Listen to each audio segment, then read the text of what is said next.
Hello guys, हमने सिंधु घाटी सभ्यता के बारे में पढ़ लिया था और हम आगे सिंधु घाटी सभ्यता के बारे में कुछ और चीज़ें हैं जिनको जानने की कोशिश करेंगे। तो हमने पहले जो था एक ब्रीफ स्टोरी के बारे में पढ़ लिया था सिंधु घाटी सभ्यता का। आज हम स्टार्ट करेंगे कि सिंधु घाटी सभ्यता में कौन कौन सी सिटीज़ जो थी वो हमें मिली थी और कौन कौन से फेसेस जो थे, कौन सी सिटी कौन से फेज में होती थी। तो आइए स्टार्ट करते हैं। तो सिंधु घाटी सभ्यता सबसे पहले, जैसे कि आप जानते हैं, सबसे पुरानी सभ्यता है भारत की। और इसमें जो सिटीज़ थी, सिटीज़ को हम तीन टाइप से डिवाइड कर सकते हैं। न्यूक्लियस सिटी, जो मेजर सिटीज़ जो थी, मेजर सिटीज़ थी हमारे पास हड़प्पा। हड़प्पा सिटी को हड़प्पा सभ्यता भी बोला जाता है। वो इसलिए बोला जाता है क्योंकि ये सबसे पहली जो सिटी थी हमारे पास 1921 में डिस्कवर की गई थी। और हड़प्पा से जो एक मेन क्वेश्चन बनता है कि हड़प्पा सभ्यता कौन सी नदी के किनारे थी। तो हड़प्पा सभ्यता जो थी वो रावी नदी के किनारे थी, सिंधु नदी के किनारे नहीं थी। जबकि Sindhu valley, Indus valley civilisation जो थी वो हमारी सिंधु नदी के किनारे थी, इंडस। ओके। तो मोहनजोदाड़ो जो थी एक मेजर इंपॉर्टेंट साइट थी उस टाइम पे। और हमारे पास जो कोस्टल टाउन लोथल, लोथल जो था एक कोस्टल टाउन था। लोथल क्यों इंपॉर्टेंट है? क्योंकि कोस्टल टाउन उस टाइम पे सबसे ज़्यादा जो डेवलप होता था वो कोस्टल टाउन थे। क्योंकि कोस्टल टाउन से जो है व्यापार हमारा चलता था। जैसे कि आज की डेट में जो हमारे पास कुछ भी है, हम कुछ भी उगा रहे हैं अपने एरिया में, अगर हमें किसी और चीज़ की ज़रूरत पड़ती है तो हमें बाहर जाना पड़ता है। तो उस टाइम जो ये सिंधु घाटी सभ्यता के लोग उगा रहे थे तो इन्हें एक व्यापार चाहिए था, इन्हें कुछ नई चीज़ें चाहिए थी। तो इन्होंने स्टार्ट किया, थोड़ा घूमना फिरना स्टार्ट किया इन्होंने, बोट्स बनाए इन्होंने। तो थोड़ा ट्रैवल किया तो उन्हें मेसोपोटामिया की सभ्यता मिली और इजिप्ट की सभ्यता मिली। तो उन लोगों के साथ जैसे जैसे इनका व्यापार बढ़ता गया, उनके साथ थोड़ा इंटरेक्शन बढ़ता गया, तो व्यापार बढ़ता गया तो लोथल डेवलप हो गया। क्योंकि वो एक कोस्टल सिटी थी। और अदर टाउनशिप और सिटीज़ के बारे में हम पढ़ेंगे। तो अदर टाउनशिप, जो कि हमारे पास टाउन जो थे उस टाइम पे वो किस टाइप के हुआ करते थे। क्योंकि हम सिंधु घाटी सभ्यता को एक वेल सिविलाइज्ड सभ्यता बोलते हैं, तो वहाँ पे हमारे पास टाउन कैसे हुआ करते थे, टाउन में क्या क्या होता था हमारे पास। तो वहाँ पे हमारे पास थ्री टाइप के जो थे वो टाउन्स होते थे। एक तो सिटाडेल, जिसमें कि बड़े बड़े लोग रहते थे। जो पॉलिटिकल, अब इतनी बड़ी सभ्यता है और इतने बड़े बड़े गांव जो हैं हमारे पास हैं, इतनी बड़ी बड़ी सिटीज़ हैं हमारे पास, तो वहाँ पे पॉलिटिकल रिव्यू तो होगा ही। पॉलिटिकल रिव्यू के बिना इतनी बड़ी सभ्यता नहीं बन सकती थी। तो पॉलिटिकल रिव्यू वाले जो लोग थे, एज लाइक सिविल लाइन्स, जैसे आज के शहरों में हमारे पास एक सिविल लाइन होती है। सिविल लाइन में जैसे हमारे पास आईएएस, आईपीएस या पीसीएस वाले लोग जो रहते हैं, कल को आप आईएएस आईपीएस बन जाएंगे तो आप भी वहीं पे रहेंगे, सिविल लाइन्स में रहेंगे। तो वो एक सिटाडेल, आप भी सिटाडेल में रहेंगे उस टाइम पे। तो सिटाडेल जो था वो बहुत जो बड़े बड़े लोग थे वो रहते थे। लोअर टाउन्स में जो छोटे लोग थे, गांव के लोग जो होते थे, नॉर्मल लोग जो होते थे, वो लोअर टाउन में रहते थे। और आर्किटेक्चर कैसा था वहाँ पे, डोमेस्टिक आर्किटेक्चर कैसा था? तो सिटाडेल, सिटाडेल जो था एक वेल अरेंज्ड, जो था एक विलेज का पार्ट होता था, जो वेस्टर्न साइड को होता था, पश्चिमी भाग में होता था किसी भी गांव के। तो सिटाडेल में हमारे पास जो लोग थे वो पॉलिटिकल थे,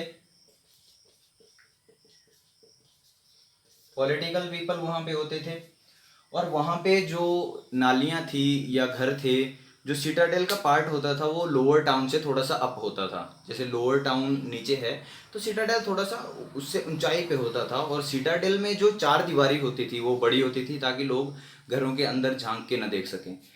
लोअर टाउन में भी सिमिलर ही था, बट लोअर टाउन में जो पीपल थे वो किसी और टाइप के आ जाते थे, जो छोटे लोग होते थे या जो कुछ काम करते थे। जैसे कोई कुम्हार है, कोई लोहार है, उस टाइप से लोग हुआ करते थे।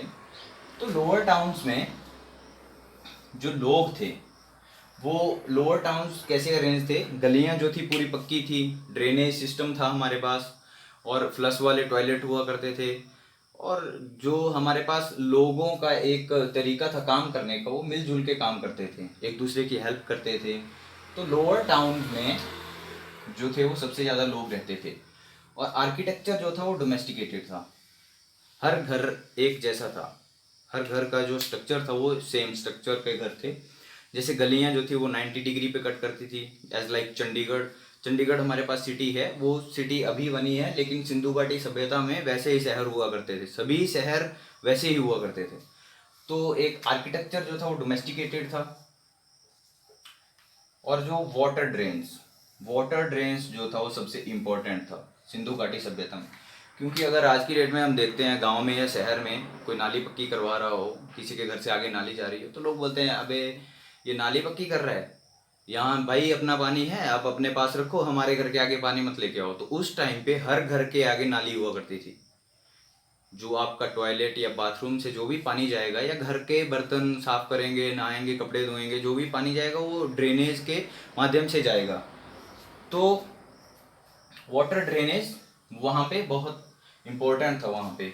और जो 4 साइड मैं आपको बताऊंगा जो इम्पोर्टेंट है, क्वेश्चन जिनसे पूछे जा सकते हैं। तो 4 साइट्स जो थी सिंधु घाटी सभ्यता में ऐसी थी जो हमें फेजेस को बताती हैं कि सिंधु घाटी सभ्यता के फेजेस कौन से थे। सो सबसे पहले मेहरगढ़ की जो साइट थी, मेहरगढ़ जो कि पाकिस्तान में पड़ता है, बोलन पास, बोलन दर्रा जो था, तो मेहरगढ़ वाली साइट हमें बताती है कि लोग जो थे एक नोमैडिक लाइफ से सेटल्ड लाइफ में आए थे। तो मेहरगढ़ फर्स्ट फेज था मेहरगढ़। लोग इसमें जो थे वो एक मतलब घुमंतु चारावाह हुआ करते थे। उनके पास सीप और भेड़, हमने पढ़ा था कि लोगों ने सीप और भेड़ को न्यूलिथिक के टाइम में ही डोमेस्टिकेटेड कर लिया था। तो मेहरगढ़ में जो था वो भेड़ बकरियां लेकर चराते थे पहले, तो वो कहीं ना कहीं सेटल्ड हो गए थे। तो पहला फेज था सिंधु घाटी सभ्यता का, अर्ली फेज था मेहरगढ़ में। और उसके बाद अमरी इसलिए फेमस है क्योंकि अमरी में जो है वो छोटे छोटे जो विलेजेस थे वो बनना शुरू हुए और बड़ी सिटीज में कन्वर्ट हुए। जो छोटे विलेजेस थे वो बड़ी सिटी में कन्वर्ट हुए। कलिबंगन राजस्थान में भी same as it is, but it was third phase. ये सेकंड फेज था कि जिसमें जो विलेज थे विलेज बनना शुरू हुए, और जो विलेज थे वो कहीं ना कहीं बड़े होते जा रहे थे। एज लाइक अवर जनपद के बारे में हम पढ़ेंगे, तो जनपद जो थे वो एक छोटे विलेज हुआ करते थे, महाजनपद बड़ा साम्राज्य बन गया, जब वो बड़े हो गए तो महाजनपद बन गए। तो वो हम आगे पढ़ेंगे, एंशिएंट इंडिया का ही पार्ट है। तो कलिबंगन में भी बड़े बड़े विलेजेस बनना शुरू हो गए, बड़ी सिटीज बन गई। और लोथल जो था ये फोर्थ फेज में हमारे पास, लास्ट फेज जो था लोथल। क्योंकि लोथल मैंने आपको बताया कि सबसे ज़्यादा जो था वो वाइड स्प्रेड जो लोथल था। और लोथल में क्योंकि व्यापारी आएंगे, व्यापार बढ़ेगा, यहाँ पे नई नई चीज़ें आएंगी। कोई भी जगह पे, कोई भी आपके पास पोर्ट है, पोर्ट सिटी जो भी रहती है वो एक डेवलप्ड सिटी होती है, क्योंकि वहाँ पे लोगों का आना जाना सबसे ज़्यादा होता है। वहाँ पे एक कल्चर से दूसरे कल्चर मैच होता है, तो वहाँ पे जो है वो डेवलपमेंट अपने आप हो जाती है। तो ये था इंडस वैली सिविलाइजेशन में हमारे पास आज। तो आगे वाले चैप्टर में हम कवर करेंगे इंडस वैली का कुछ और पार्ट। तो थैंक यू फ्रेंड।